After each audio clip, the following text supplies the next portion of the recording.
Formulez le problème de recherche à l'aide du vocabulaire des sciences humaines. Comment formuler votre problème de recherche?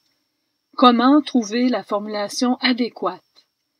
Vous le ferez en suivant quelques recommandations d'usage et surtout en exploitant un lexique spécifique qu'il vous faut vous approprier. Le dictionnaire des co-occurrences vous proposera des contextes d'emploi. Il vous faudra circonscrire le lexique du chercheur en sciences humaines. Puis, élargir ce premier périmètre afin d'inclure les perspectives du problème de recherche. Puisque tout problème de recherche est porté par des concepts, un lexique, il faudra en maîtriser l'utilisation. Votre aide la plus puissante sera la consultation des dictionnaires et leur usage. On s'intéressera de manière plus précise au dictionnaire des co-occurrences, qui est le premier auquel recourir lors de problèmes rencontrés à l'étape de la formulation. Nous souhaitons vous voir acquérir par la pratique ce réflexe. Cette formation sera suivie de défis. Nous vous demanderons d'appliquer la démarche au travail en cours. Soyez attentifs. L'activité couvre les étapes de la formulation du problème de recherche, allant de la présentation du sujet à l'expression de la visée de la recherche. Nous vous offrons un lexique utile pour toutes ces étapes et des recommandations d'usage à appliquer. Nous rendrons le tout plus concret par l'usage d'un petit exercice qui vous permettra de mettre en application les consignes. Prenez des notes au fur et à mesure du commentaire. Interrompez au besoin le visionnement. Quels sont donc les aspects à proscrire dans votre écriture? Principalement les pronoms personnels nous, on ou je, puis la syntaxe approximative et la sémantique floue. Observons ces erreurs une à une en contexte de rédaction. Première erreur à éviter lors de la formulation du problème de recherche, dès le début de votre rédaction, l'emploi du pronom personnel « nous ». Voyez, l'étape de la présentation du sujet, elle est introduite ici par un locuteur. L'équipe prend parole. Il ne le faut pas. Erreur. Comprenez-le bien. Vous avez le défi de ne pas écrire à la première ou deuxième personne. Aucun « je », aucun « tu » ne peut être toléré dans votre rapport. Aucun pronom « nous » également. Et pas davantage de « on ». Ce, à toutes les étapes de votre formulation. Il est important de le réaliser dès maintenant. L'étape de la présentation du sujet doit donner le ton. Cette règle, qui doit être respectée dans l'ensemble du rapport de recherche, ne l'est donc pas déjà. La présentation du sujet introduit un locuteur, il faudra y remédier. Nous le ferons en mettant à l'avant-plan le vocabulaire de la recherche et ses co-occurrents les plus pertinents. Pour éviter d'écrire au « nous », mettez le sujet de recherche en avant-plan le plus souvent possible. Le thème traité doit être mis en avant-plan. Il pose problème toutefois tel qu'énoncé. L'équipe entend étudier la facette migratoire. De quoi est-il question? Le concept de migration est indiscutable, il fait partie prenante du problème de recherche. L'erreur dans l'expression facette migratoire vient donc du choix du mot facette comme co-occurrent. L'expression ne paraît pas dans le dictionnaire. L'expression de l'équipe facette migratoire n'est pas recensée. La recherche personnalisée entreprise par la requête au bas de l'écran nous en informe. Cherchons un accompagnement au mot plus juste. Ouvrons le dictionnaire des co-occurrences au terme migratoire. Trouvons un phénomène plus concret à étudier. La liste offerte pour l'adjectif migratoire nous permet d'envisager les politiques migratoires, les courants migratoires. Nous retenons le terme mouvement. Voilà une première erreur corrigée. Voilà aussi une première démonstration d'une exploitation de co-occurrents pertinents appliqués à un sujet de recherche. Une fois bien formulé, nous pouvons mettre le sujet de recherche en avant-plan et le faire paraître en premier lieu dans l'énoncé. Nous retranchons du même coup le locuteur. Voyons comment compléter notre phrase. Nous vous fournissons plusieurs énoncés à cette étape initiale de la présentation du sujet. Est-ce un sujet d'actualité? Occupe-t-il l'actualité internationale? S'intéresse-t-on à ce sujet? Qui en traite? Retient-il l'attention des chercheurs? Attardons-nous un peu au terme chercheur. Voyez, il paraît dans le lexique fourni à l'étape de la présentation du sujet. Pensons-y bien. Vous entreprenez une recherche en sciences humaines, vous vous intéressez aux résultats des recherches entreprises, au travail des chercheurs. Le terme chercheur devrait apparaître dans vos rédactions. À cette étape, comme vous souhaitez mettre le thème de la recherche à l'avant-plan, utilisez le lexique propre à la recherche. Votre sujet préoccupe les chercheurs, retient l'attention des chercheurs, indiquez-le. Une fois la présentation du sujet mise en valeur, il faut le préciser. Passons à cette étape destinée à signaler l'aspect du sujet traité. L'exemple associé à cette intention présente une incorrection d'écriture au premier mot de la phrase, une erreur très courante qui se remarque souvent à l'étape initiale de la présentation du sujet. On fait référence, par l'emploi du terme « cette », à une réalité non décrite. L'emploi du déterminant démonstratif « cette », ici, est prématuré. L'équipe pointe le vide. Il vaut mieux retrancher cette sémantique floue pour attirer l'attention sur l'activité de recherche elle-même. Rappelez-vous, mettez-vous en retrait, tout comme pour le premier énoncé, retranchez le locuteur, le nous. Mettez la recherche en vedette. Nous vous offrons aussi une liste d'expressions pour cette étape, des expressions capables d'attirer l'attention du lecteur. Le sentiment de resserrement vient avec des expressions telles que la présente étude, la recherche en cours, et l'intérêt pour l'activité de recherche avec apporter un éclairage. Voyez l'effet obtenu par le retranchement du nous. La recherche annoncée intéresse déjà. Revenons à nos recommandations d'usage. Nous comprenons davantage l'interdit du « je », du « nous », du « on », la critique du vocabulaire approximatif. Pensons à l'expression « facette ». Nous avons abordé la sémantique floue. L'exemple suivant nous permet de nous sensibiliser davantage aux défis de précision. Nous illustrerons les imprécisions des déterminants indéfinis puis des verbes ternes. L'exemple sous vos yeux inclut les deux défauts. Critiquons d'abord l'emploi du déterminant « beaucoup de ». Tentons l'emploi d'un déterminant plus précis. Adoptons l'usage d'un déterminant descriptif. Je pense au banal article « le ». Voyez, son emploi vous amène à circonscrire le sujet, à faire le choix d'un adjectif qui le complémente. Favorisez la liste des adjectifs classificateurs qui présentent une typologie intéressante du phénomène. Votre angle de recherche pourrait retenir les critères économiques.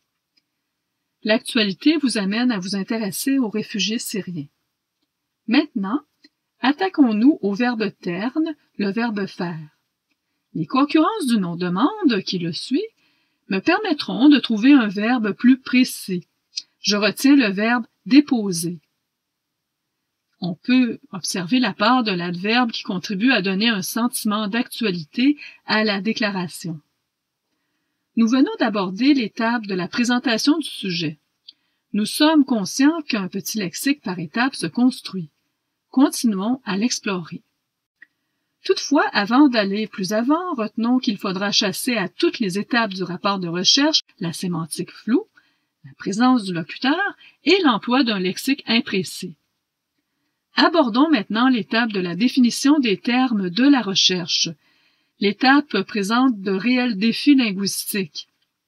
Voyez, le lexique fourni vous permet d'abord de présenter le sens des mots en tenant compte de leur contexte d'usage et de l'évolution de leur sens. Nous vous incitons à tenir compte des désignations spécifiques telles que la dénomination, le néologisme, l'emprunt et le régionalisme. Le lexique fourni vous permettra d'éviter la maladresse affichée où l'on indique qu'un terme arrive dans l'usage. Donnons un exemple concret. Vous vous intéressez aux réfugiés Quaker de la Révolution américaine. Le mot Quaker doit être défini. Une étude s'intéressant aux Quakers ne peut mettre sous silence la composante américaine du mouvement religieux que l'on dit surtout répandu aux États-Unis. Mais l'étymologie du mot nous informe de son apparition au XVIIIe siècle. C'est un emprunt à l'anglais. Le mouvement, né en Angleterre, a été soutenu par des dissidents de l'Église anglicane. Cet emprunt à l'anglais, qui doit être signalé, éclaire son sens. Le terme Quaker est aussi l'une des dénominations religieuses associées au protestantisme. Voyez, une quinzaine de dénominations protestantes sont énumérées ici. Le terme dénomination permet de désigner clairement l'appartenance de ce regroupement à la grande famille protestante et de clamer l'identité propre du regroupement. Il est donc bon de reconnaître à l'étape de la définition des termes leurs caractéristiques spécifiques, s'il en est. Il est d'ailleurs bon d'être sensible aux caractéristiques d'un mot, ce à toutes les étapes de la recherche. Il se peut qu'un de vos répondants utilise un terme offensant et que vous deviez rapporter son propos. Si vous travaillez sur les perceptions des immigrants, le québécisme importé, relevé au Québec, pourrait surgir dans les réponses d'un sondage. Voyez, les marques d'usage relevées pour ce québécisme. Le terme importé, de niveau familier, désigne de manière offensante un immigré. Il faudrait être sensible aux marques d'usage et en tenir compte. Connaître les marques spécifiques associées à ce mot vous sera utile dans l'analyse et l'interprétation à la fin de la démarche. Toutefois, lors de votre formulation du problème de recherche, il vous faut employer un langage scientifique, un vocabulaire correct et neutre, qui exclut les termes émettant un jugement de valeur. Reprenons notre exercice, voyons le défi lancé pour le terme génocide. La consultation d'un glossaire lors de l'étape de définition des termes vous permet de constater combien le sens du terme a évolué. Pour en rendre compte, notre lexique vous sera utile. En consultant notre liste tirée du dictionnaire des co-occurrences, vous pourrez expliquer plus aisément le sens des mots. Vous pourrez donner la définition de ces termes ou notions. Voici des exemples de verbes utiles pour votre formulation. Nous les avons relevés du dictionnaire des co-occurrences et retenus dans la liste. Nous vous en suggérons l'emploi. Voyez leur emplacement sur le feuillet. Comme il n'existe pas toujours une définition univoque d'une notion, il est nécessaire de préciser, à l'étape de la définition, le sens particulier pris par le mot dans le contexte de recherche. L'historique de l'évolution du sens du mot génocide vous le fera bien comprendre. Nous observons, par le glossaire de Perspective Monde de l'Université de Sherbrooke, que le terme génocide désigne d'abord la politique des nazis visant l'élimination du peuple juif pendant la Seconde Guerre mondiale. Nous en faisons part. Puis, nous observons qu'en 1946, les Nations unies confèrent à ce terme un sens plus général. Nous le relevons dans notre définition du terme. Observez l'aide du lexique. Vous êtes en mesure de préciser aisément les critères définitionnels adoptés. De même pour la nuance de 1992, le lexique vous aide à le formuler en termes d'élargissement du sens. Ainsi, un mot peut prendre différentes significations dans le temps. Si l'historique du terme est utile dans l'établissement de votre problème de recherche, faites mention de ses sens datés. Citez vos sources. Quel glossaire avez-vous utilisé? Précisez-le. Vous le constatez bien. La consultation des co-occurrences sur la base du vocabulaire des sciences humaines est fort utile. Le lexique répertorié sur l'imprimé de même, qui en constitue des extraits. Encore à cette étape, exploitez le mot-clé concerné. Période, territoire, intérêt, problème ou perspective. Cernez le mot-clé avant de rédiger. Vous aurez toujours souci d'éliminer les marques du locuteur. Le mot période vous aidera à formuler que la période d'étude s'étend sur 2 décennies ou que l'analyse s'échelonne sur une période de 20 ans, que la période d'intérêt concerne les générations des années 1980 à 2000. Encore, que la période de temps déterminée correspond à celle de la montée du féminisme. L'exploitation des co-occurrences des mots territoire et période vous seront utiles. Ainsi, vous écrirez que le territoire délimité par le contexte de l'analyse englobe telle ou telle réalité. À l'étape de la formulation, de l'importance scientifique et de l'intérêt social de la recherche, vous retenez l'intérêt du public. Vous spécifiez que cet intérêt grandit. Vous pouvez inscrire la formulation sur votre feuillet de notes. Afin de déterminer en quoi le problème abordé détient une importance scientifique, votre réflexion sur la nature du problème vous permet de préciser qu'il s'agit d'un problème non résolu qui occupe la communauté scientifique. Encore là, nous vous invitons à noter l'expression, toujours dans l'espoir que vous constatiez l'aide apportée par l'usage de notre lexique des co-occurrences triées.